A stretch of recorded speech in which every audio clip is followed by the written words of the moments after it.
Bonjour, ou plutôt servus, comme on dit ici chez nous. Vous écoutez Dessine-moi Munich, le podcast pour les francophones et francophiles installés ou qui projettent de s'installer dans la capitale bavaroise. Je suis Hélène Cunet, fondatrice et dirigeante de l'agence de relocation et de coaching du même nom.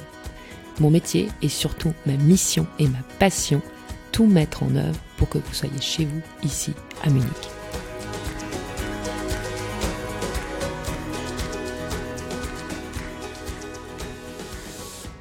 Aujourd'hui, je rencontre Sabrina, ma première invitée 100% allemande. L'occasion donc de lui poser des questions sur sa vision de Munich, des Français et de faire un peu d'interculturel pour employer un grand mot. Pendant les 30 premières minutes, Sabrina nous parle de sa soif de grande ville, de son parcours, de son année au pair à Paris, de sa rencontre avec son mari et de ses études. Si vous êtes diplômé en sciences humaines, les différents postes qu'elle a occupés seront certainement une source d'inspiration pour vous. Ensuite, dans une seconde partie, je laisse notre invitée nous raconter des petites et grandes histoires sur Munich et partager ses bonnes adresses. En effet, Sabrina est désormais guide officielle de la ville et vous allez grâce à elle apprendre de nombreuses choses et surtout faire le plein d'idées pour vous occuper pendant les fêtes si vous restez ici. Je ne vous en dis pas plus et laisse place à ma conversation avec Sabrina.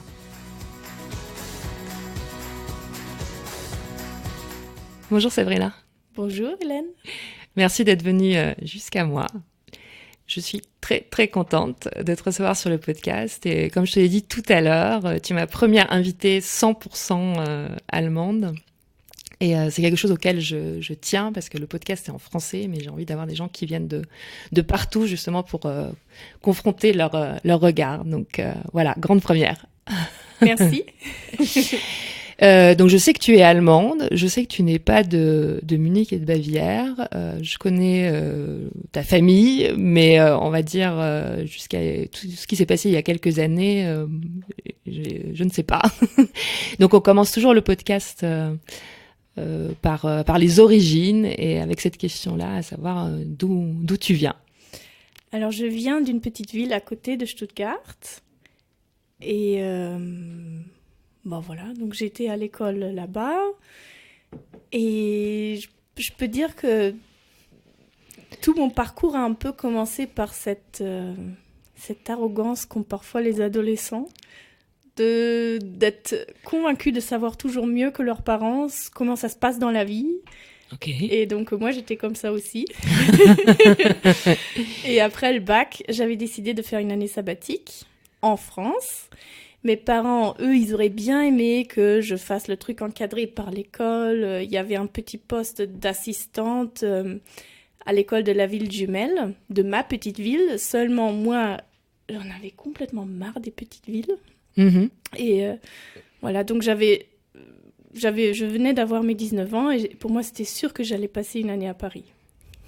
Mais tu as appris le français, tu avais une attirance particulière pour la France? J'ai appris le français à l'école et à 16 ans, j'avais fait des vacances, je crois, une semaine à Paris, comme ça, un voyage organisé pour des adolescents.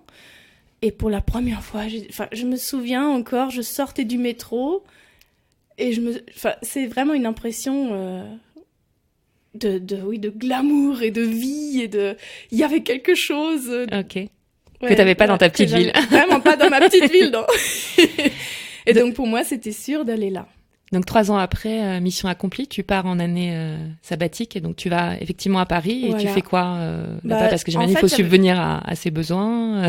Ou tu avais économisé pour vivre une année Non, j'avais pas économisé. J'avais trouvé moyen pour faire un stage dans une initiative parentale, une crèche franco-allemande et un jardin d'enfants. Et donc, voilà, c'était ça mon plan, de devenir stagiaire là. Seulement, on gagnait quasiment rien. C'était vraiment une année sociale. Et fallait que je trouve un moyen de logement.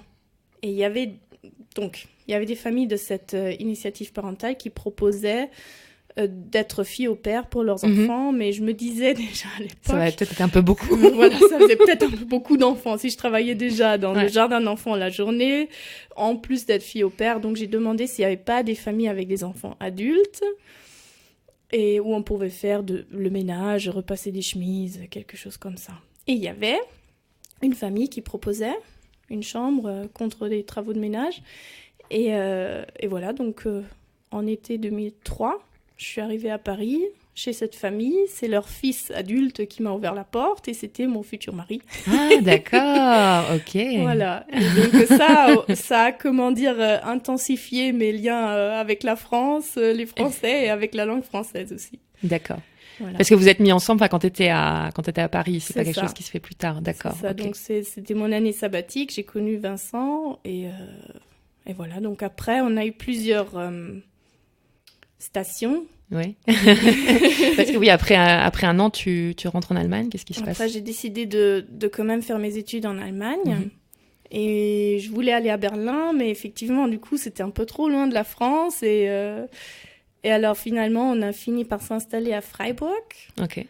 Et voilà, donc on a passé quelques temps là. Et puis, comme j'étudiais histoire de l'art, français, italien, je voulais faire l'Erasmus en Italie. Alors, je suis partie encore un petit peu à Rome pour l'Erasmus. Et après, on n'avait plus vraiment envie de rester à Freiburg parce que c'est super sympa, c'est une très, très jolie ville. Mais on en a vite fait le tour aussi. Bah, c'est pas très grand, mais après, c'est joli. Il paraît que c'est la ville la plus ensoleillée, je crois, d'Allemagne. C'est ça. Ouais. Oui, non, c'est vraiment une ville tout à fait charmante. Mais moi, j'avais toujours encore un peu cette soif de... Ouais, de plus grand. De plus grand, c'est ça. Alors, mais excuse-moi, et Vincent faisait ses études à Freiburg aussi, ou faisait des allers-retours? Comment vous organisiez? Alors, au début, moi, je suis rentrée après mon année sabbatique. Je suis rentrée et j'ai commencé mes études à Freiburg. Et lui, il avait encore des études d'informatique à Paris à finir. Et donc, on a passé une année comme ça où, voilà, on a fait des allers-retours dans les deux sens. Et puis après, son premier poste de travail, il l'a trouvé à Brisac pour une entreprise française. Donc, non loin de Fribourg. D'accord. Et je sais pas où est Brisac, mais je te crois. c'est sur la frontière franco-allemande.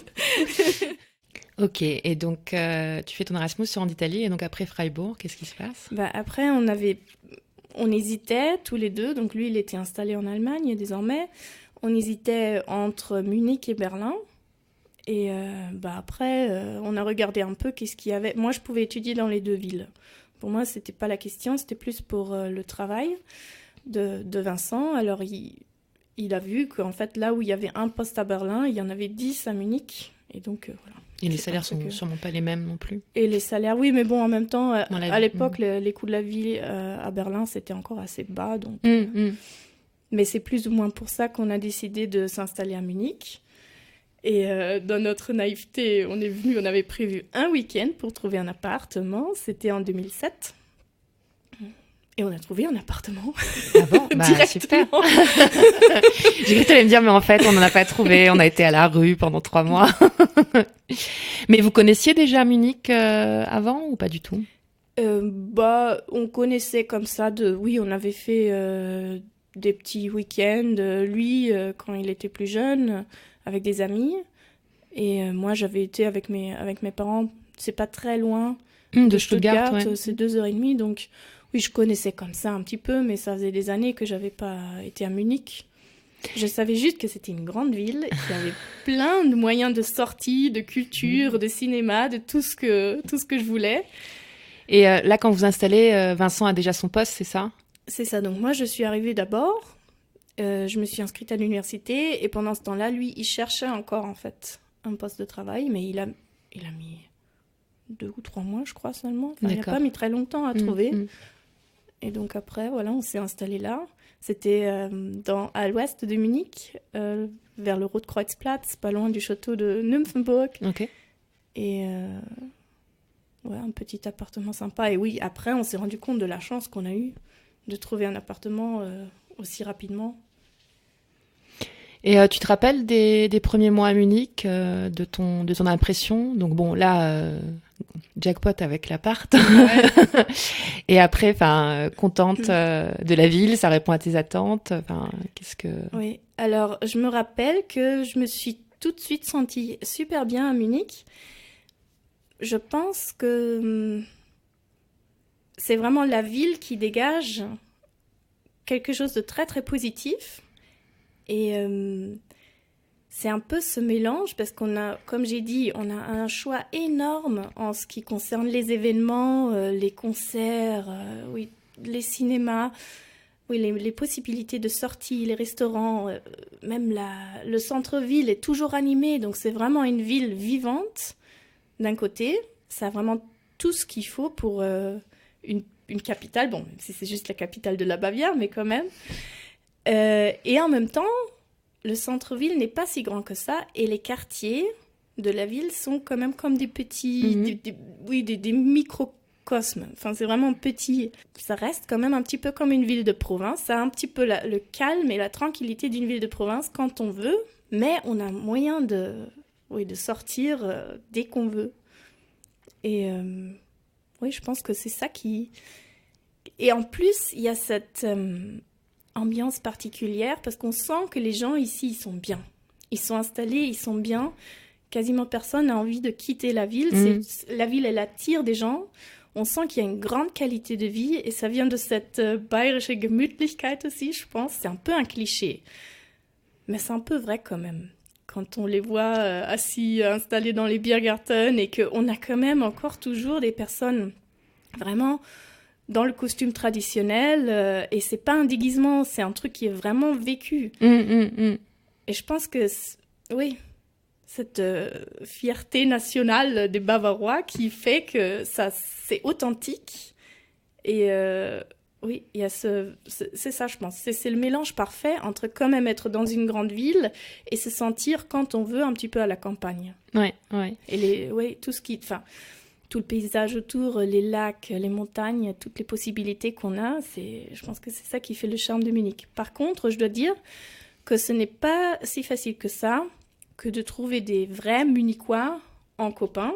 C'était ma question que j'allais te demander, c'est justement... En plus, bon, toi, tu es allemande, il n'y a pas la barrière de la langue, a priori. Quelle a été ton impression et c'est quoi ton contact, oui, avec les Bavarois? Puisque moi, j'ai vraiment l'impression que c'est difficile de rentrer, enfin, tu vois, d'avoir des amis bavarois. Donc moi, j'ai des amis allemands, mais quand tu creuses, en fait, tu te rends compte qu'ils ne sont pas de Munich.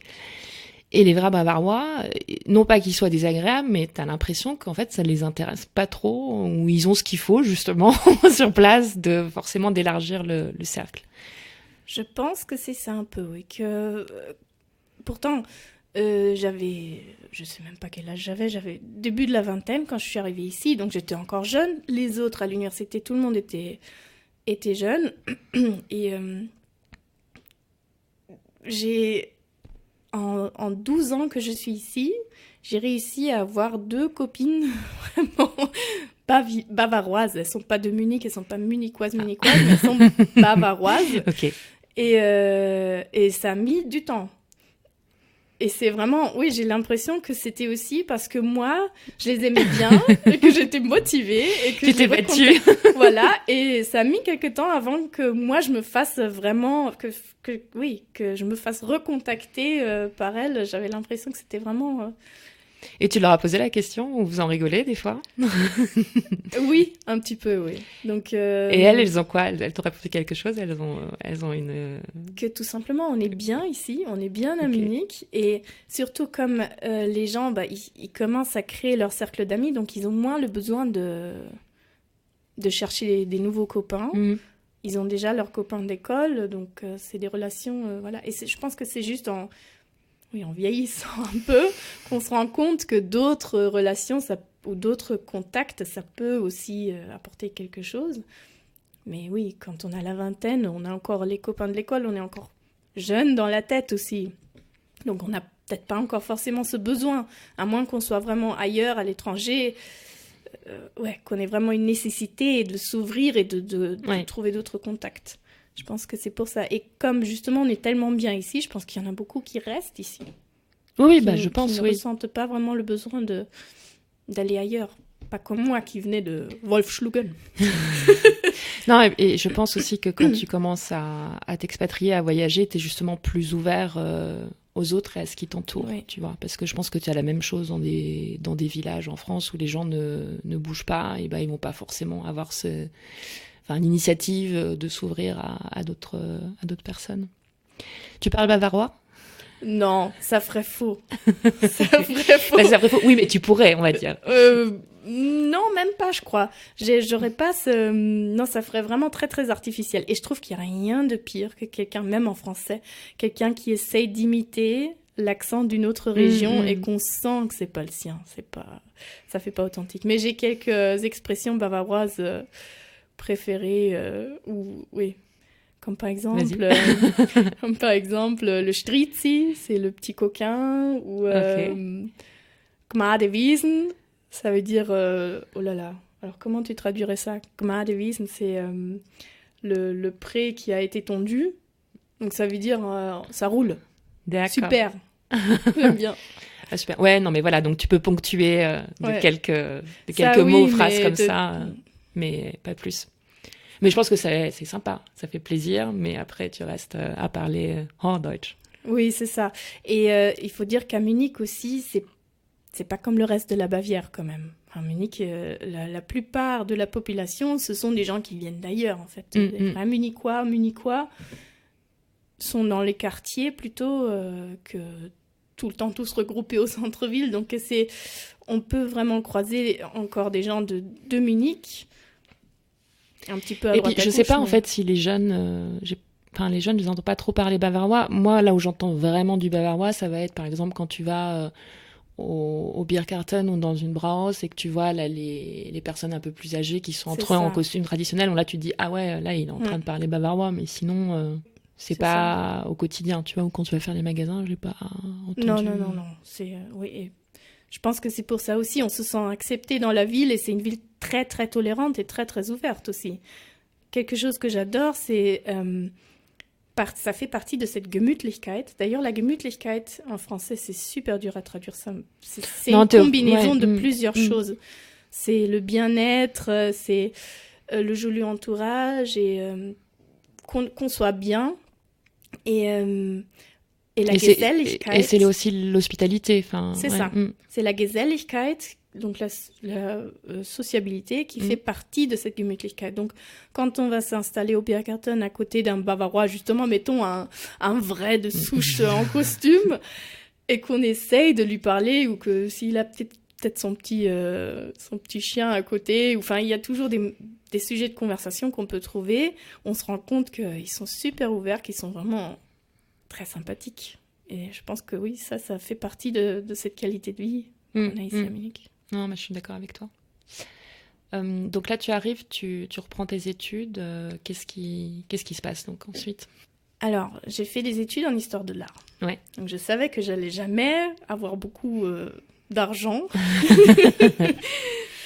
Et voilà. Donc, oui, ou même trouver un travail, c'est pas forcément évident. Ouais. J'ai commencé à faire un petit job d'étudiant. C'était de faire des tours guidés à l'opéra, des tours guidés derrière les coulisses. Et voilà. Donc ça, c'était mon petit boulot à côté. Et ça existe toujours, ça, si tu veux faire les coulisses de l'opéra? Et ça existe toujours. On peut faire des tours derrière les coulisses de l'opéra. Il y a même des tours pour enfants, donc c'est très bien. Okay. Très, très intéressant. Et donc, c'était ça mon petit boulot. Et à côté, j'ai fini mes études. Et à la fin des études, j'étais comme beaucoup qui ont fait des études en sciences humaines ou littéraires, un peu perdues, sans orientation. Alors, j'ai commencé à faire un peu des choses différentes. Alors, j'ai d'abord travaillé pour le Festival du film à Munich. Ensuite, j'ai eu un poste à l'opéra, où j'étais l'assistante du directeur technique, et ça, c'était vraiment super, parce que ça m'a permis vraiment de rentrer dans le monde du théâtre, de l'opéra. J'avais le droit de travailler avec des grands réalisateurs, des metteurs en scène, c'était super. J'ai fait ça pendant 2 ans, et après, le vieux directeur technique pour lequel je travaillais, il est parti à la retraite. Après, mon poste a été transformé un peu plus en un poste administratif. Ok. Donc moins intéressant. Beaucoup moins intéressant. Et alors, j'ai commencé à me réorienter, à chercher un peu ailleurs.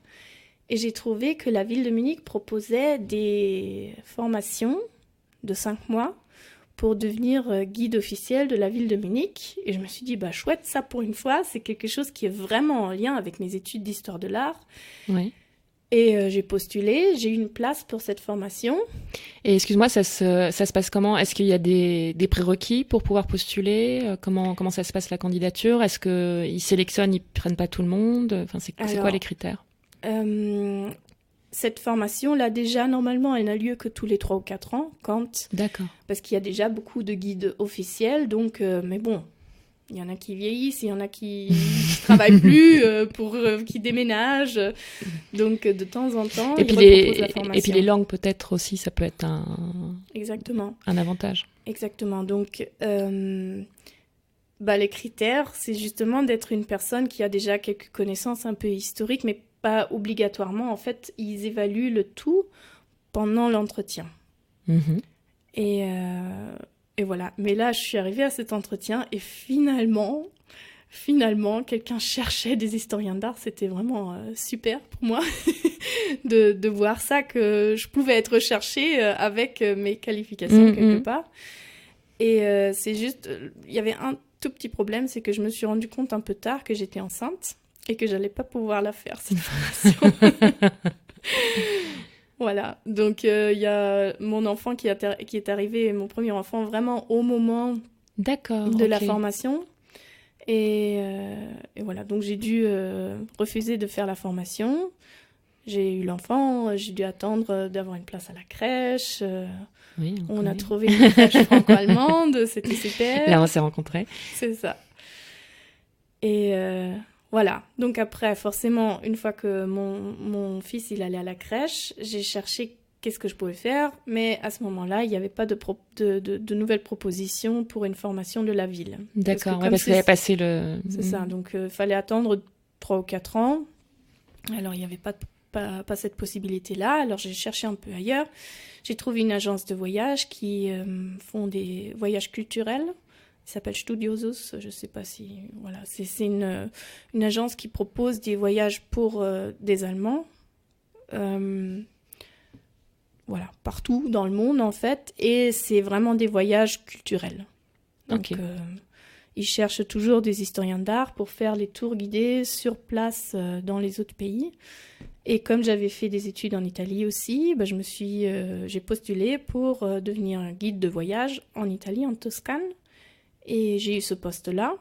Et je le fais encore maintenant, de temps en temps. D'accord, oui, parce que, en fait, j'avais pas fait le lien quand tu me parlais là, que tu étais en Italie. Alors je me dis, mais pourquoi t'es guide de la ville, mais tu vas en Italie? Donc maintenant, voilà, j'ai compris.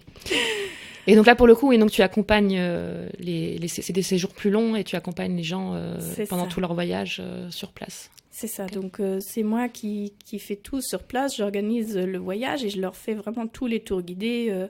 On fait Florence, Sienne, Pise, toutes les belles villes de la Toscane pendant une semaine et après je rentre. C'est ça. Et donc c'est Vincent qui s'occupe des enfants, voilà, avec de l'aide. Oui, c'est ça, il y a mes parents aussi. Mais c'est vrai que tes parents sont pas trop loin, oui, c'est l'avantage. C'est ça. Voilà, donc je faisais ça. Et puis il y a mon deuxième enfant qui est arrivé, ma petite fille qui est arrivée il y a 2 ans. Et vraiment au moment où elle a eu une place à la crèche, j'ai recherché, parce que j'avais raté entre-temps une des formations de la ville, où j'avais pas pu participer parce que j'avais pas encore de place à la crèche.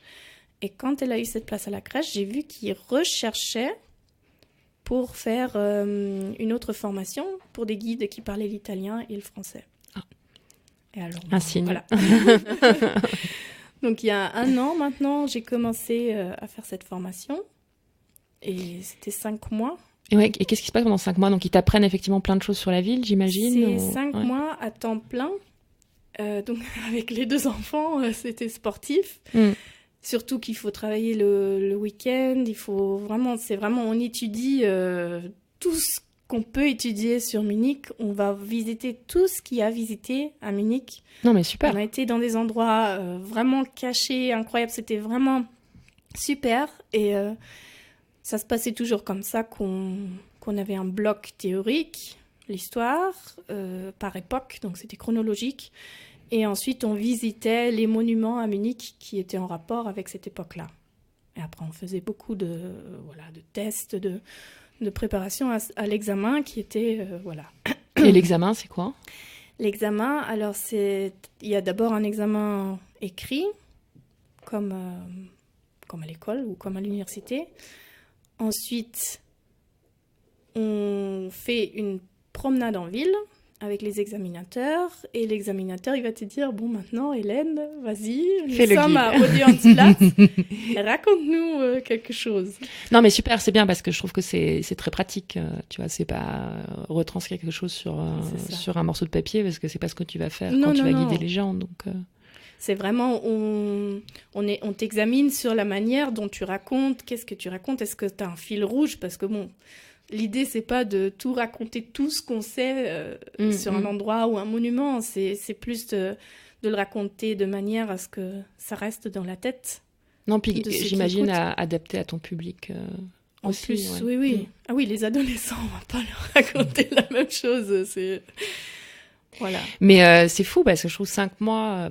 top parce que tu apprends plein de choses et c'est le cas pour d'autres villes ça se passe comme ça pour d'autres villes en Allemagne ou c'est spécifique à Munich?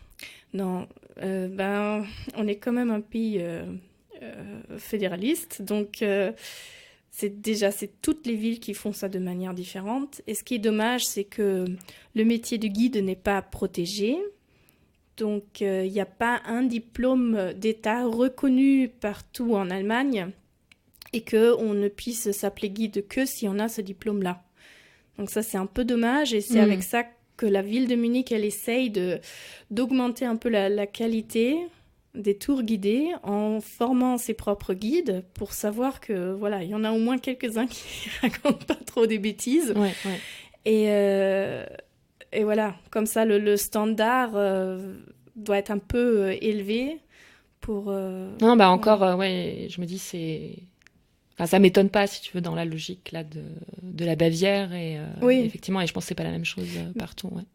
Et ça, pour voir les guides qui ont été formés par la ville, vous êtes référencé à un endroit particulier. Enfin, comment tu peux t'assurer, par exemple, si tu prends quelqu'un qu'il a été formé dans ce cadre-là?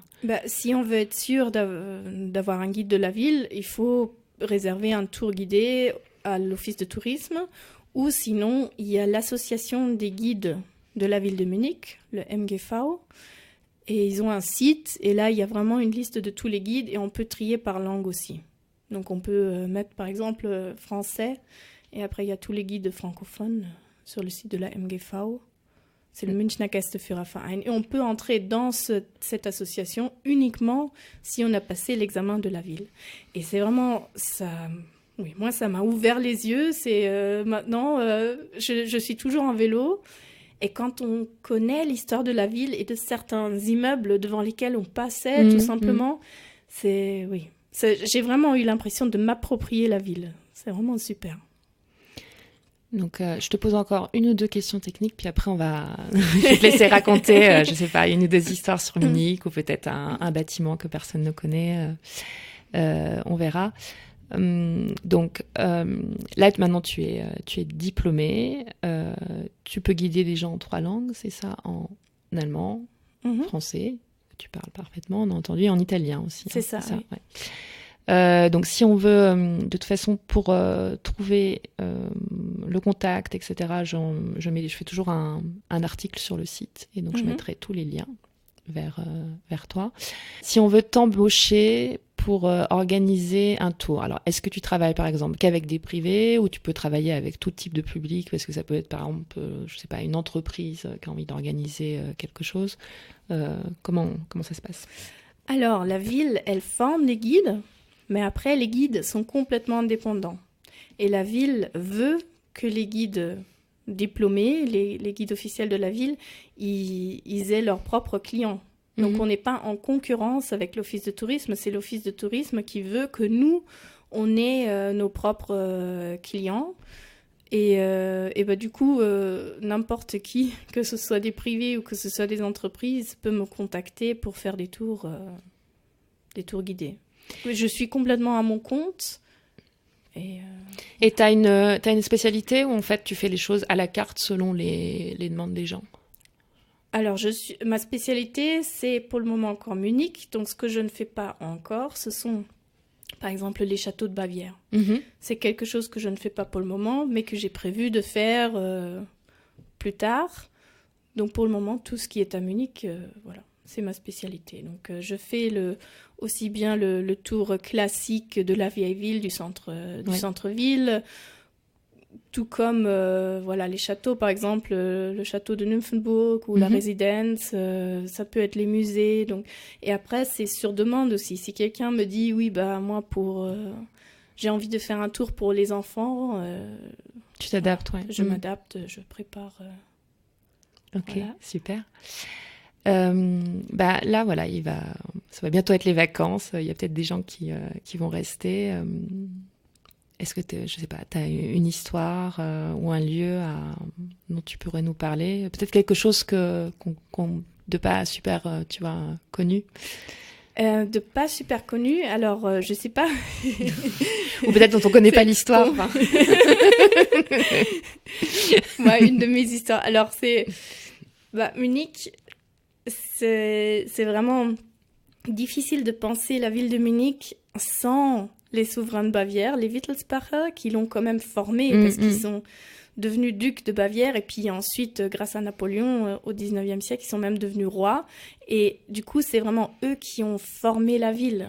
Beaucoup d'immeubles ou de monuments de la ville de Munich sont dus à la puissance de ces souverains-là. Et voilà, et c'est un peu à eux qu'on doit le visage actuel de la ville de Munich, notamment au roi Louis Ier, c'était le grand-père du roi Louis II, celui qui a fait construire tous les châteaux. Donc Louis Ier, il a créé entre autres la Odeonsplatz, et c'était un passionné de l'Italie.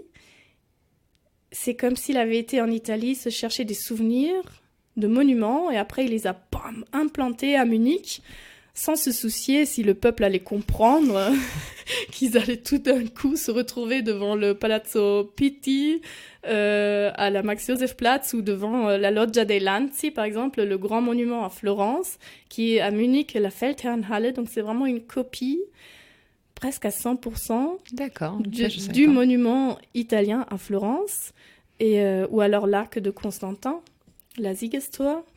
C'était vraiment une copie fidèle également. Et ça, c'est intéressant, mais il y a aussi les petites anecdotes qui me passionnent, comme par exemple cette princesse italienne, Henriette Adélaïde, qui arrive au XVIIe siècle à Munich, qui est mariée à un prince électeur, et elle a 14 ans, elle est vraiment toute jeune, et son futur mari est tout jeune aussi. Et après, ce qui est beau, c'est qu'ils grandissent ensemble, finalement, ils s'aiment. Donc ça, c'était exceptionnel quand même à l'époque du XVIIe siècle, un mariage arrangé comme ça, mais qui finit bien. Voilà. Et voilà, ils avaient juste un seul souci, c'était qu'elle ne tombe pas enceinte en fait. Donc vraiment la tâche principale de la princesse, elle n'arrivait pas à l'accomplir.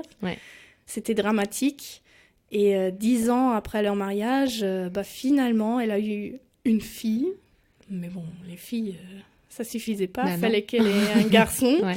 Et alors, elle a fait ce vœu qu'elle construirait la plus belle église de la ville pour remercier Saint Gaëtan s'il allait lui donner cet héritier tant attendu. Et un an après, il était là. C'était comment dire, un des plus gros idiots de l'histoire bavaroise. L'héritier, tu veux dire. L'héritier, oui. Le prince électeur Maximilien II. Politiquement, il était pas très capable, en fait. Il a coûté beaucoup d'argent et beaucoup de vie à la Bavière. Mais c'était l'héritier mâle tant attendu. Et donc, elle a tenu sa promesse envers Saint Gaëtan. Elle a construit cette plus belle église de Munich. Et c'est la Theatinerkirche. C'est l'église de Saint Gaëtan sur Odeonsplatz, l'église avec les 2 tours jaunes. D'accord, oui, c'est celle qui est jaune. C'est Henriette Adélaïde, cette princesse italienne, qui l'a fait construire. Et en plus de ça, elle a apporté l'opéra, elle a apporté l'art et la littérature italienne à Munich. Et je pense que c'est grâce à elle qu'a commencé vraiment ce lien entre l'Italie et Munich. Et on dit encore aujourd'hui parfois, mais ça je crois que c'est plutôt les Munichois qui aiment bien dire que Munich serait la ville italienne la plus au nord. Oui, j'ai lu ça. Alors moi, je pensais plutôt l'inverse, parce que j'ai découvert en m'installant à Munich la région du lac de Garde que j'adore. Parce que c'est quand même proche, et puis t'es de l'autre côté des Alpes, la végétation change.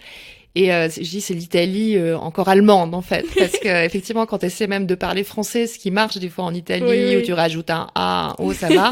En fait là on parle tout de suite en allemand, donc moi je le dis à l'inverse pour l'Italie. Mais c'est vrai que j'avais jamais fait en fait le lien que, enfin l'histoire entre les deux pays remonte à effectivement des siècles et des siècles, et c'est quelque chose qui qui est cultivé depuis longtemps. Et donc donc je connaissais pas l'histoire de. Comme c'est justement pas trop loin des Alpes et donc de la frontière avec l'Italie, forcément il y avait les liens. Déjà les routes commerciales et tout, donc depuis le Moyen-Âge. Donc il y avait toujours eu beaucoup d'Italiens aussi qui vivaient ou qui passaient par Munich plutôt. Mais avec Henriette Adélaïde, au XVIIe siècle, il y a des Italiens qui viennent vraiment s'installer et fonder leur propre négoce, leur magasin. Et après, on trouve des produits italiens, on trouve de plus en plus aussi d'artistes. Grâce à elle qui a porté l'opéra, on trouve des chanteurs. Puis l'opéra italien au XVIIe siècle, ça commence vraiment à devenir la mode partout. Et voilà, c'est à partir de là. Et puis ensuite, il y a le roi Louis Ier au XIXe siècle, quand justement le néoclassicisme vient à la mode, en France aussi avec Napoléon. Après, tout le monde essaye de trouver les ruines de l'Antiquité grecque, mais aussi romaine. Et en Italie, on redécouvre aussi l'art de la Renaissance, parce que c'est déjà une espèce de néoclassicisme, si on veut. Et donc, c'est Louis Ier qui importe un peu d'Italie, ou de monuments en tout cas, de monuments italiens ici à Munich. Et c'est pour ça qu'on parle aussi d'une ville italienne. Et je pense aussi c'est parce que ici les gens ils ont pas froid jusqu'en novembre, ils sont en terrasse à boire leur café même s'ils sont couverts de couverture. Non, mais super intéressant parce que c'est vrai qu'on parle beaucoup de Louis II et généralement c'est ce que les gens connaissent ou associent à Munich, et tu vois Louis Ier comme ça, j'aurais pas pu te raconter quelque chose à son sujet. Mais au final, il a fait... C'est lui qui est important pour Munich. D'accord. Louis II, il est très, très important pour la Bavière. C'est grâce à lui qu'on a énormément de touristes en Bavière et ses châteaux sont vraiment magnifiques. Mais pour Munich, c'est Louis Ier, c'est son grand-père qui est vraiment important. C'est lui qui a vraiment... Ou Königsplatz, par exemple. Ouais. C'est lui qui a vraiment designé avec son architecte préféré, Leo von Klenze, la Königsplatz. Et puis voilà, il y a ces bâtiments ou ces monuments italiens qu'il a vus et qu'il voulait avoir chez lui, alors il les a fait construire. Hop. Super. Bah, écoute, je pourrais encore rester des heures à t'écouter. Normalement, on finit toujours le podcast, enfin finir, hein, on a encore le temps, mais sur des questions plus courtes, enfin tes bonnes adresses. Donc tu vas peut-être pouvoir nous réinjecter un peu d'histoire au milieu de ces adresses. En bonne française, je commence toujours par ton adresse de resto préférée. Et alors, il y a plusieurs rubriques. Il y a l'adresse plutôt en amoureux ou pour une occasion. Ok, alors les restos. Moi, j'aime bien la cuisine bavaroise. Alors, un resto vraiment classique, mais où là-bas, la cuisine bavaroise est bien préparée. Enfin, moi, tout du moins, je trouve. C'est le Spatenhaus an der Oper. C'est vraiment juste en face de l'opéra. Et ça, c'est vraiment la cuisine bavaroise traditionnelle, mais très bien préparée. Ça, c'est plutôt convivial. C'est pas trop en amoureux. En amoureux, je dirais plutôt, par exemple, Louis Cuisine. C'est dans le Lille. Mm-hmm. Mais c'est tout petit et il faut toujours avoir vraiment une place de réservée. Et ça, c'est plutôt cuisine française aussi. C'est très, très, très, très bon. Un peu plus cher, mais voilà. Bon, là, comme il n'y a que 12 places. Donc, ça, c'est donc il faut réserver très à intime. l'avance. Et le cuisinier, il cuisine vraiment devant toi. Donc, c'est chouette. Là, comme tu me parlais de l'opéra, j'en profite pour une question, une idée, parce que moi je suis une fan d'opéra et à chaque fois je m'y prends au dernier moment et en fait je trouve qu'à Munich les places partent tout de suite. T'as une idée? Est-ce que ça vaut le coup d'aller le soir en caisse pour récupérer les dernières places? Est-ce qu'il y a un plan pour pour avoir accès aux places? À part, j'imagine, prendre un abonnement et voilà, mais je vois, à chaque fois que je veux y aller, si je prends pas 3 mois à l'avance, il y a plus de place, ou sinon ils te restent les places à 150, 200 euros. Oui.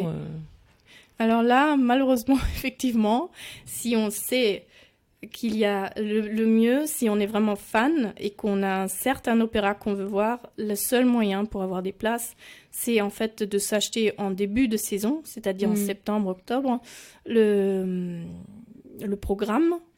Et là, on trouve tout de suite l'opéra, vraiment celui qu'on veut voir. Et le mieux, c'est de tout de suite écrire un mail et tout de suite essayer d'avoir des places. Et ensuite, je crois que c'est 3 mois avant qu'on peut appeler, qu'on peut réserver des places. Si à ce moment-là, on n'a pas encore eu de réponse pour la...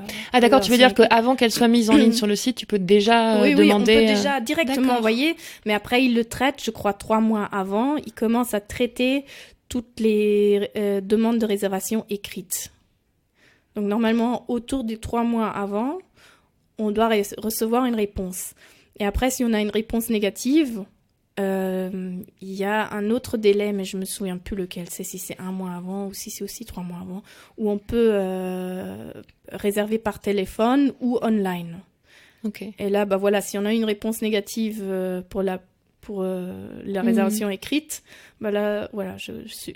Mais il y a quand même aussi toujours la possibilité d'aller le soir même, spontanément. Mais bon, le problème, c'est que si on y va à 2 et qu'il reste une place, y a qu'une place, voilà, faut être très, très, très flexible à ce moment-là. Et on voit bien partout, parce que moi, j'avais l'impression... Bon, ça, je le couperai peut-être, mais c'est pas grave. Non, mais par exemple, c'était un de mes rêves, mais on est allé à la Scala. Et on avait quand même des places parmi les plus chères. Et en fait, on était en loge, il y avait un poteau, je voyais rien, quoi.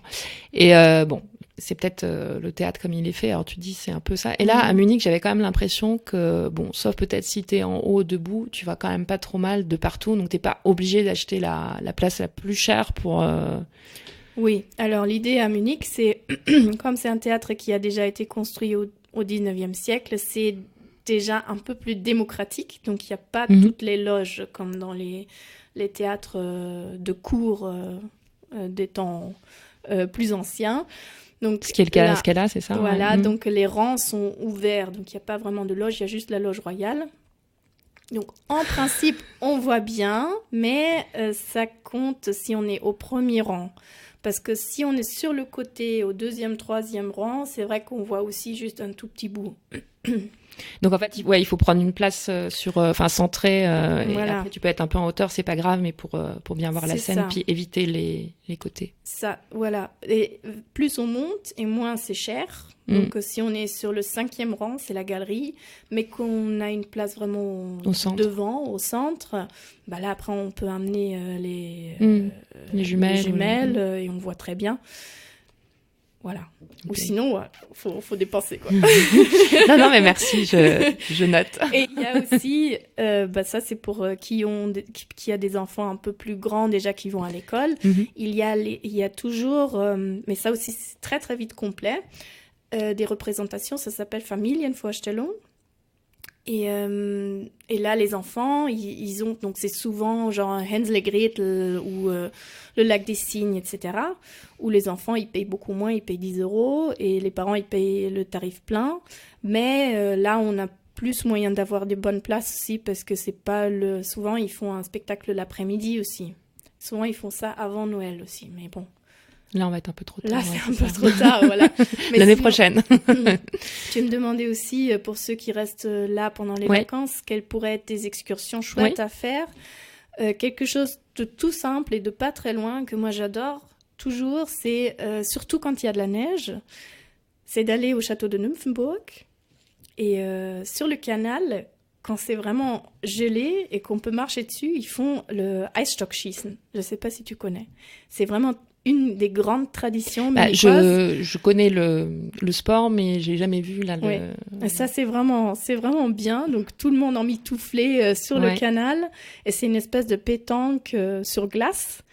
Donc ça, c'est très sympa. Donc on peut, si c'est gelé, le canal, donc on peut y aller, on peut louer un jeu et après aller jouer ça avec la famille ou avec des amis.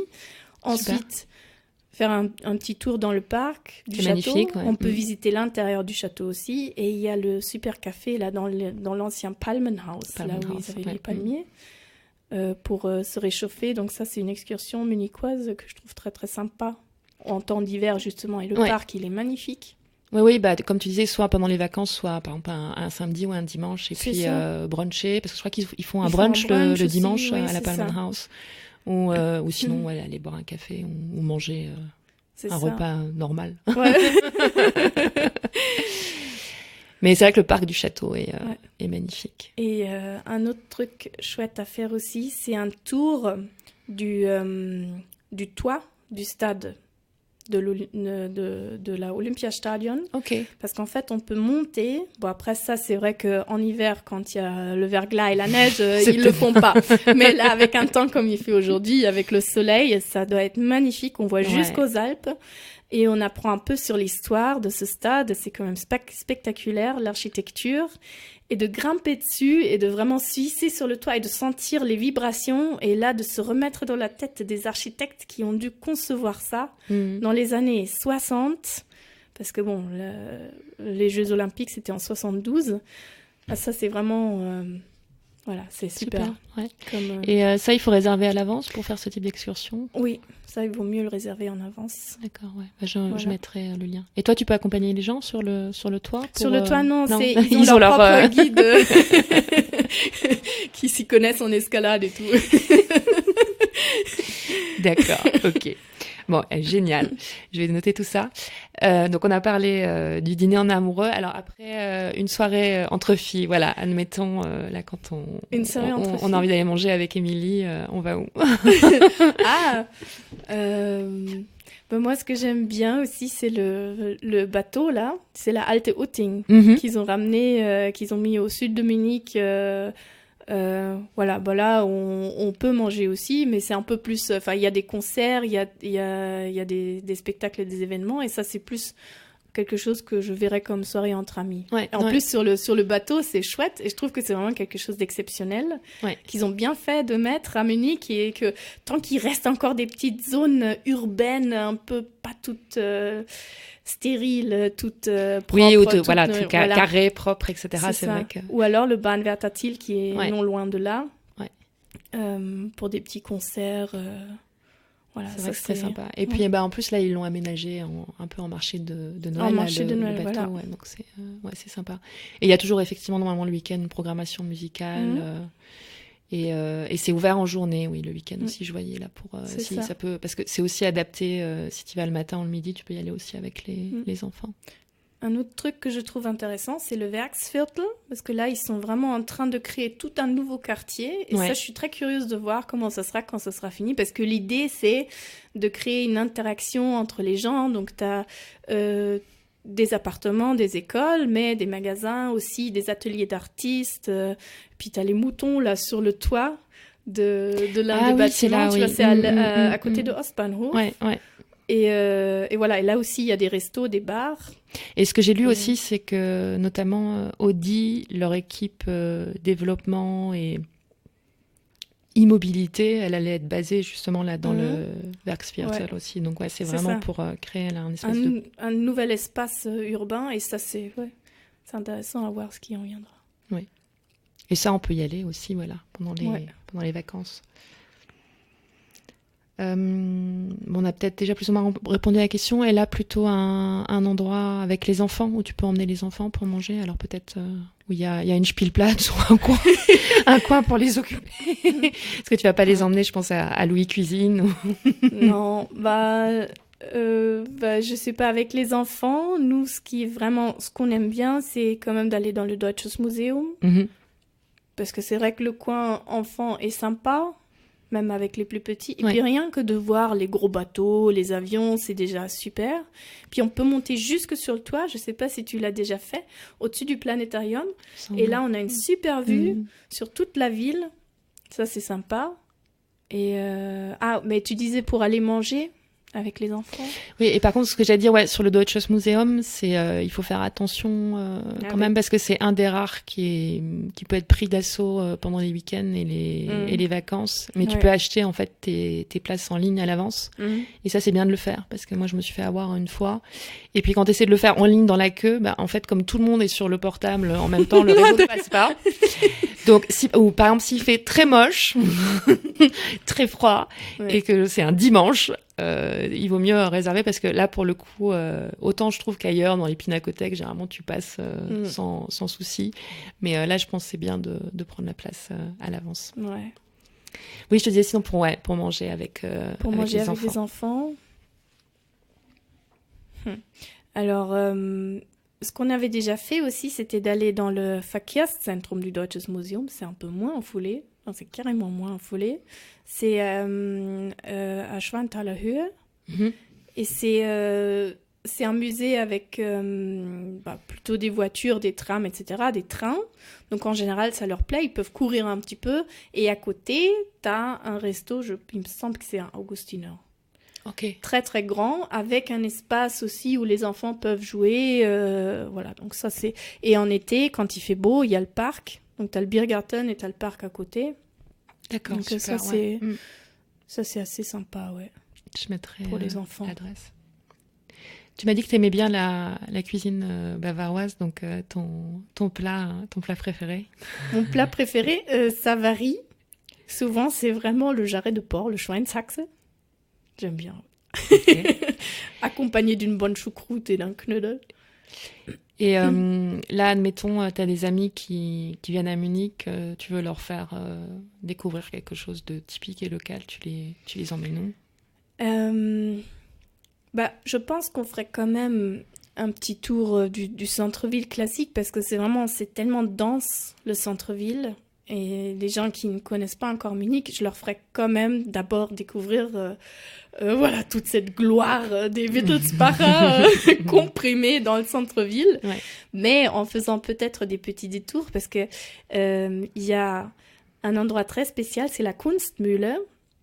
C'est l'ancien moulin de la Hofbräuhaus, du moment où la Hofbräuhaus était encore une brasserie. Parce que la brasserie se trouvait vraiment là, à l'endroit de la Hofbräuhaus actuelle, qui est juste un restaurant.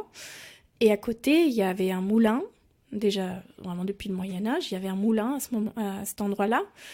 Et ce moulin a ensuite été modernisé au 19e siècle. Et c'est là qu'on l'appelait Kunstmühle pour l'art technique qu'il y avait dedans.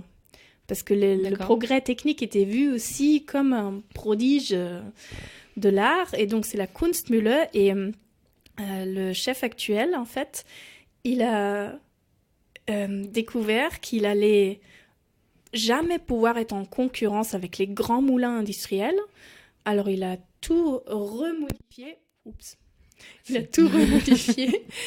tout remodifié pour créer vraiment des farines de base originale et comme on faisait en fait au début du siècle. Donc il n'a pas fait tout le développement qu'ont fait tous les moulins nouveaux ou modernes en ajoutant des choses un peu des ingrédients un peu douteuses dans les farines pour voilà, donc lui, il fait ses farines spéciales. On peut acheter la farine directement sur place pour faire son propre pain, mais il y a une boulangerie, une toute petite boulangerie à côté, où on trouve vraiment l'un des meilleurs pains de la ville, et pour pas cher en plus, parce que comme lui, il a ce concept de ne pas demander plus que ce qu'il ne faut, et il vend ce qu'il a, et après quand c'est fini, il n'y en a plus. Et du coup, on ne paye pas très cher. Et c'est en plein centre-ville. C'est à côté... c'est sur le côté arrière de la Hofbräuhaus, en fait. D'accord. Donc, okay. Et ça, c'est vraiment un endroit où j'emmènerais... si j'avais des invités, où je leur ferais goûter du pain vraiment produit à la traditionnellement. Traditionnelle, ouais. une adresse, peut-être un petit peu secrète, originale, à l'extérieur de Munich, où tu aimes bien aller? Alors, secrète, elle est pas vraiment secrète. Mais il y a une excursion qui me fait toujours sentir vraiment en vacances, parce qu'il faut prendre le bateau et tout. Donc, c'est en fait de faire une visite de Herrenchiemsee. Donc, d'abord, tu prends le bateau, tu vas à Herrenchiemsee, tu vas visiter le château, tu vas manger une bonne truite au bord de l'eau, voilà.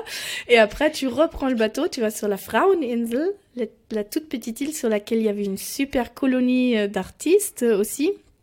Et là, tu as une toute petite église de ce convent des femmes, justement, c'est pour ça la Fraueninsel. Tu as une petite église avec la tombe de la sainte Irmengard, je crois. Okay. Et c'est vraiment, tu rentres dans cette église, et il y a certaines églises comme ça qui, tu te sens comme, enveloppé vraiment par l'aura de cet endroit. C'est vraiment un endroit particulier, ça te calme tout de suite, et oui. Cette église-là, elle dégage quelque chose de particulier. Donc ça, c'est vraiment... Et en plus, voilà, c'est super sympa de prendre le bateau. Ouais, non, mais c'est une super excursion. Mais tu vois, je connais la Fraueninsel, mais je connaissais pas l'église, donc pour une prochaine fois. Ouais. Mais oui, la région est super jolie par là-bas. Ouais. Et sinon, là où on va toujours en été, c'est le Deininger Weiher. Ça, c'est super. C'est un tout petit lac à une demi-heure de Munich en voiture. Le Deininger Weiher, c'est un petit lac, mais vraiment un petit lac naturel. Tu as juste ce qu'il faut au bord, c'est-à-dire un Biergarten. Et tu peux te mettre où tu veux autour du lac, et tu te sens vraiment t'es vraiment en plein milieu de la nature, et c'est pas un lac artificiel ou je sais pas, ou avec une plage, ou... D'accord. C'est vraiment très très très sympa. Et tu peux te baigner en été là-bas? Et tu peux te baigner, justement. Tu peux même faire un tour de vélo, c'est une 20aine de kilomètres. Allez, simple. Donc ça, c'est vraiment chouette comme excursion en été, et c'est pas trop... Et moins peuplé que les lacs super connus. D'accord. Un livre, un site, un film ou un support, tu vois, pour quelqu'un qui voudrait en savoir plus sur Munich. T'as quelque chose à conseiller? Alors moi, j'ai un livre à la maison qui est vraiment super, c'est de la SZ édition. München, SZ Edition, mais je peux t'envoyer le titre exact, parce que là, je l'ai pas en tête. Non, mais... et donc ça, c'est plus pour l'histoire, c'est ça? Ça, c'est pour l'histoire, mais c'est avec beaucoup d'images, et c'est des petits articles, plus ou moins chronologiques aussi, mais des petits articles sur des faits historiques importants, mais c'est pas des longs articles scientifiques, c'est vraiment, ça se lit, c'est vraiment super facile à lire. Non, parce que je me dis, ça peut être un cadeau, tu vois, de ça, Noël, par exemple. Ça, c'est un super cadeau, ouais. Je l'ai reçu d'ailleurs en cadeau Noël dernier. Ça, c'est vraiment un livre chouette, et qui n'est pas trop académique pour les historiens. C'est vraiment un livre que tu peux le mettre sur ton canapé ou dans tes toilettes. Enfin, c'est vraiment un livre qui se lit facilement. Ok, super. Comme je disais, tu es ma première invitée 100% allemande. J'ai des questions un peu, pour employer un grand mot, interculturel à te poser. Et puis en plus, tu vis avec un Français, donc si les gens ont compris. C'est quoi pour toi, les plus grandes différences justement que tu remarques entre les Français et les Allemands? C'est difficile aussi de dire ça d'une manière génère, parce que moi, je connais ma belle famille. Toute proportion gardée. Voilà. Alors, quelque chose que je remarque, c'est que les Français sont quand même, d'une certaine manière, plus formels. Ok. Plus formels dans le sens où, la politesse joue un grand rôle. C'est quelque chose que moi, je trouve super. Voilà, parfois, à Paris, par exemple, t'es déjà limite gêné parce que t'es encore à 2 kilomètres et l'autre, il te tient la porte. D'accord, ouais. Mais bon, c'est quelque chose de positif. Mais bon, d'un autre côté, j'ai l'impression aussi parfois que c'est pas si simple que ça d'être... d'entrer en contact non plus. Enfin, il faut quand même tomber sur la bonne personne pour que ce soit. Mais en gros, je trouve que les Français et les Allemands, c'est quand même... on sent qu'on est voisins. Ouais. Je trouve que là, même au niveau de la mentalité, il y a certaines différences, mais je trouve qu'on est plus proche, par exemple, que les Italiens et les Allemands. Je trouve qu'il y a plus de différences dans la mentalité. Ok, ouais. Bon, là, on se disait que Munich était ouverte, etc. Mais moi, j'entends quand même... Alors, c'est pas tout le monde, c'est certaines personnes, mais il y a des gens qui ont vraiment du mal, justement, à s'intégrer, ou des Français, parce que, curieusement, tu vois, même si on est à côté, il peut y avoir quand même un choc culturel. Et de ce que j'entends, c'est que, par exemple, la culture aussi professionnelle au travail, c'est quand même différent. T'as une idée là-dessus? Tu penses que c'est dû à quoi? Même si on dit que, tu vois, Munich maintenant est très international et que pour certains boulots, t'es plus obligé d'avoir l'allemand, je pense qu'effectivement, si tu veux à un moment donné vraiment t'intégrer, le passage par l'allemand, il est quand même un peu obligatoire, quoi, parce que tu passes à côté de toute une partie tu vois, de la culture sans la langue. Donc, je sais pas, moi, je me dis c'est une piste, mais... Je dirais même plus, je dirais que quand tu n'apprends pas la langue d'un pays, tu passes complètement à côté de la culture. Parce que tu pourras jamais vraiment comprendre ce que lisent les gens, de quoi rigolent les gens, qu'est-ce qu'ils se disent, et justement, ces finesses de est-ce que quelqu'un est poli ou mal poli en faisant ci ou en faisant ça. Et je pense que ce que tu disais là, au niveau du monde du travail, pour les Allemands, c'est pas impoli, par exemple, de ne pas demander à leur voisin de bureau si, en allant se chercher un café, si l'autre, il en voudrait un aussi. D'accord. Ils n'y pensent même pas. Et oui, c'est quelque chose dont moi, je me rends compte que c'est, en effet, c'est impoli de délaisser certaines... Oui, certains... ça dépend, en fait, dans quel contexte tu es. Mais moi, par exemple, ce que je vois et ce que je dis aux gens, c'est... alors, je suis devenue, pour le coup, je pense un peu allemande là-dessus, c'est l'heure. Et tu vois, les Allemands, ils sont habitués, quand tu dis 1 heure, t'es ponctuel. Ou surtout dans le cadre du travail. Alors qu'en France, même partout, on va se dire, non, mais c'est même poli, tu vois, d'arriver en retard. Ah bon? Oui. On parle de quart d'heure de politesse. Alors, un petit peu moins peut-être dans le travail, mais... Moi, j'ai des souvenirs, je sais pas si j'ai déjà vu des réunions même de travail démarrer à l'heure précise. Ou quand tu vas, je sais pas si quand tu sors à Paris, par exemple, au spectacle, au théâtre, tu peux regarder, tu commences jamais à l'heure. Tu sonnes 3, 4 fois, 5 fois la cloche, etc. Et alors bon, c'est pas au niveau suisse, parce qu'au Suisse, c'est quand t'es pas en avance, t'es en retard. Ouais. Mais ouais, je trouve que c'est un rapport au temps, par exemple, qui est différent. Oui. Bon, ça, oui. Ça, d'accord.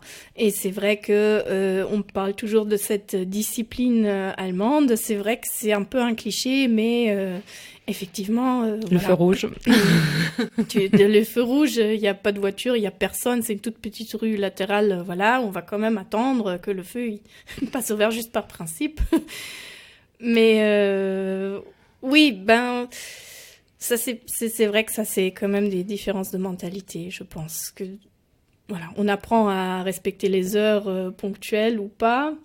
Mais moi, c'est plus cette convivialité qui est un peu différente, que je trouve intéressante. Parce que, voilà, j'ai aussi entendu des histoires comme quoi il y a un nouveau collègue qui arrive, étranger, peut-être, et il y a tous les autres de son équipe allemande qui avaient déjà rendez-vous pour le soir et qui vont peut-être même pas lui proposer de venir avec. D'accord. Alors que je pense que ça, c'est quelque chose, en France, ça ne se ferait pas. S'il y a un nouveau collègue qui arrive dans l'équipe, forcément, et c'est pas non plus partout en Allemagne que ça ne serait pas proposé, mais je pense qu'il y a, voilà, certains qui, ils sont dans leur train, dans leur truc, et ils voient pas que quelqu'un de nouveau qui vient, que c'est plus sympa de l'intégrer que de... Voilà, mais ils font leur schéma et je pense que ça, c'est quelque chose de... Oui, quelque chose de la mentalité. C'est peut-être aussi que tu t'ouvres une fois et après, t'es vraiment copain. Et c'est pas juste superficiel, c'est vraiment ça prend du temps, ça prend du temps et après t'es vraiment ami et après voilà. Okay. C'est pour longtemps. Le jeu en vaut la chandelle. C'est ça. Et voilà, si tu avais un conseil justement à quelqu'un qui arrive à Munich, donc on va dire plutôt un francophone qui arrive à Munich pour justement s'intégrer, se sentir bien. Voilà, la Volkshochschule, c'est vraiment super comme concept. Donc tu peux apprendre tout ce que tu veux dans n'importe quelle matière. Moi, j'ai fait des cours de poterie, mais on peut prendre des cours de langue à la Volkshochschule ou des cours de conversation. Si par exemple quelqu'un il prend déjà des cours de langue quelque part, mais il y a des cours de conversation ou alors des cours de cuisine ou alors des cours de n'importe quoi. Et là, c'est on est automatiquement en contact avec des gens qui ont un peu les mêmes intérêts. Ouais. Et ce qu'il faut dire, c'est que c'est vraiment pas cher du tout. Ouais. Et c'est de qualité parce que c'est fait par... moi, j'avais fait des cours d'arabe là-bas. Le prof, il était prof aussi à les mots. Il avait 2 doctorats. Enfin, c'est pas un étudiant qu'on prend comme dans des cours, privés. Je veux dire, c'est quand même de qualité. Non, il faut avoir certaines qualifications pour pouvoir devenir prof, même dans les autres. Alors, si c'est des cours de sport ou de voilà. Et là, pareil, pour certains cours, il faut s'y prendre à l'avance ou limite dès que le catalogue sort. Donc, il sort, je crois, c'est 2 ou 3 fois par an. Ouais. Et il faut le prendre dès l'arrivée parce que moi j'avais vu, il y avait certains cours où c'était booké dans la semaine. Ouais, surtout, souvent ce sont des cours qui continuent tout le temps. Par exemple, mon cours que j'avais fait une fois de poterie, donc moi j'allais tout le temps. Pendant des années, je faisais ce cours-là. Et donc j'étais déjà les places. Je bloquais les places. Donc il y avait toujours il y en avait plusieurs qui étaient dans le même cours et après forcément c'est sur les 10 places, il y en a déjà 6 qui sont tout le temps.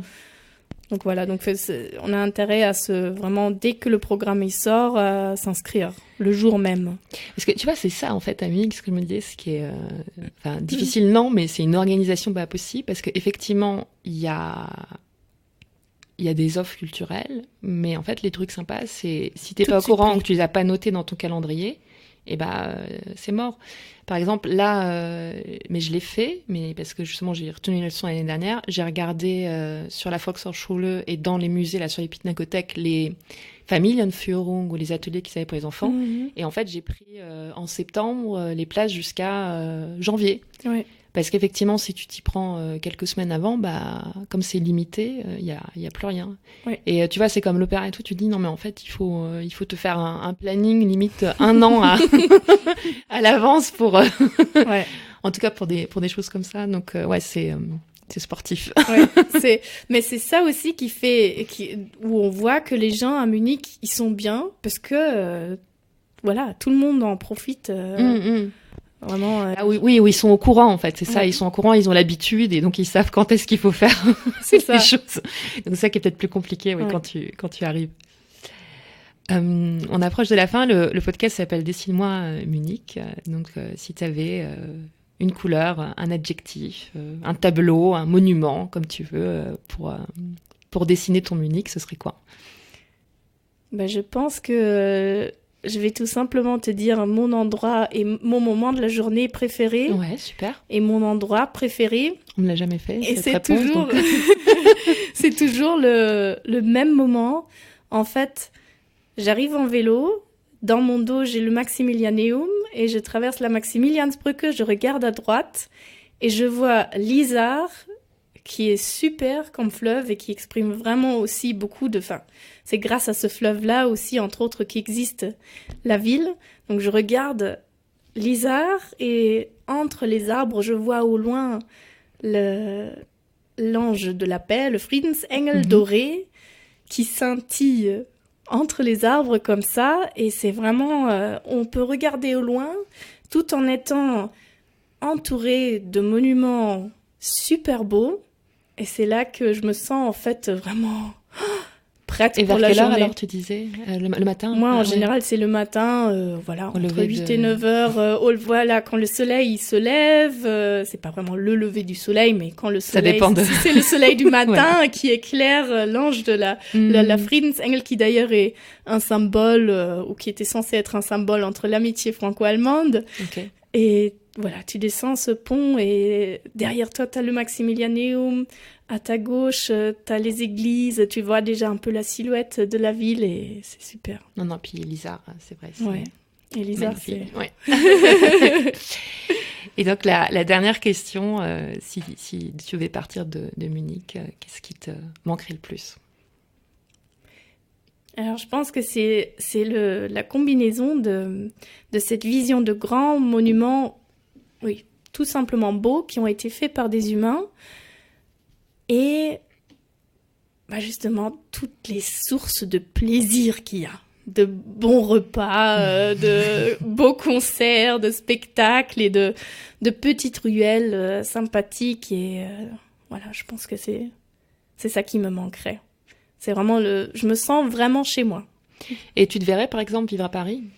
Non. Je me verrais vivre à Paris. Je suis retournée à Paris, j'ai fait un stage au Louvre après, et comme ça, par période. Je me verrais vivre à Paris peut-être un temps, mais déjà avec les enfants, je trouve que quand on connaît pas la même qualité de vie, la vie à Munich avec des enfants et la vie à Paris avec des enfants, je trouve que c'est pas du tout la même chose. Non. Surtout avec des petits-enfants. Après, certainement avec des enfants qui ont 8, 9, 10 ans, c'est différent, mais avec des petits-enfants, une poussette à Paris... c'est pas possible, ouais. Et tu profites pas du tout de tout ce que tu pourrais faire, alors qu'ici, tu profites de la ville à fond, même avec des petits-enfants. Donc oui, je me verrais vivre à Paris ou même ailleurs en France pour un certain temps, mais je sens que je m'enracine vraiment. T'es bavarianisée, je sais pas comment on dit, vraiment un adjectif. Non, mais je comprends, je sais pas, c'est un peu en train de me faire ça aussi, alors que je raconte toujours l'histoire en me disant, mais je m'étais promis de jamais vivre en Bavière parce que j'avais passé un mois en université d'été à Nuremberg, et quand j'avais 20 ans, et c'était une expérience, je sais pas, terrible. J'avais trouvé les gens pas sympas, xénophobes. Nuremberg, c'est peut-être particulier. Puis c'était il y a quasi 20 ans, donc je pense que c'était différent aussi, l'ambiance. Et tu m'aurais dit... et j'avais dit à la rigueur en Allemagne, Berlin, parce que comme c'est la vision que tu as, je pense, de l'extérieur. Et maintenant, je me dis, non, Berlin, c'est sympa, mais en fait, en termes de travail et même de qualité de vie avec des enfants, non. Et puis au final, on est très bien ici. C'est ça. Non, Munich, voilà. Munich, c'est chouette. Et surtout, j'aimais déjà Munich, en fait. Dès qu'on est arrivé, je me sentais bien. Je savais pas encore exactement pourquoi je me sentais bien. Mais maintenant que vraiment j'ai appris l'histoire dans le détail, vraiment que je suis rentrée vraiment dans les profondeurs de l'histoire munichoise, maintenant c'est vraiment comme si la ville, je l'avais faite un peu mienne et que je comprenais pourquoi je m'y sentais si bien et pourquoi je l'aimais tant, cette ville. Parce que je trouve que c'est vraiment une ville spectaculaire. Ouais, et puis voilà, t'es là maintenant pour le partager encore à plein de personnes qui viennent. Est-ce que tu as quelque chose à ajouter avant qu'on finisse ? Quelque chose à ajouter On a déjà bien parlé, on refera un podcast sinon culturel là, sur les monuments, etc. En tout cas, c'était vraiment passionnant. J'en mettrai là tes contacts sur le site. Et puis... voilà, on s'arrête ici pour aujourd'hui. Merci beaucoup. Merci Sabrina. Rebonjour ou bonsoir, selon l'heure où vous m'écoutez. Avant de conclure, merci à Sabrina pour son témoignage et cette visite virtuelle. Si vous souhaitez booker un tour avec elle, je vous ai laissé tous ses contacts sur le site Dessine-moi Munich, toutattaché.com, dans les notes de l'épisode. Passage disque rayé. Pensez à laisser un commentaire avec 5 lumineuses étoiles dans votre appli podcast préféré. Ça me fera un joli cadeau de Noël. Par ailleurs, si vous avez besoin d'aide lors de votre installation à Munich, que vous ne vous sentez pas à votre place et que vous peinez à trouver un emploi, prenez rendez-vous avec moi. C'est gratuit et sans engagement. Faites de 2020 votre année et ne restez pas étranger à votre nouvelle planète. Je suis là pour vous accompagner. Enfin, je vous souhaite de passer de merveilleuses fêtes de fin d'année avec les gens que vous aimez et tout le meilleur pour 2020. On se retrouve l'année prochaine avec plein de nouveautés pour que vous vous sentiez encore mieux à Munich. Servus!